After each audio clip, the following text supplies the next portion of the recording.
Бүгүнкү күндүн эч ким таналгыс, айныгыс чындыгы бар. Ал ар кандай социалдык чыр чатактарды чечүүнүн жана жөнгө салуунун эң эле легитимдүү жолу укуктук коргоо.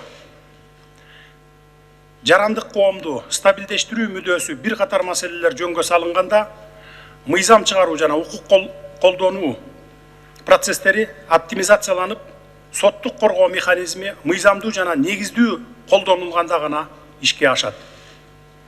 Андыктан укуктук коргоо маселелерин жөнгө салуу максатында үстүбүздөгү жылдын 31 мартында Кыргыз Республикасынын президентине караштуу сот жана укук коргоо ишин өркүндөтүү боюнча кеңеш жөнүндө жарлыкка кол койгонмун. Бул кеңеш берүүчү жана консультативдик орган болуп саналат.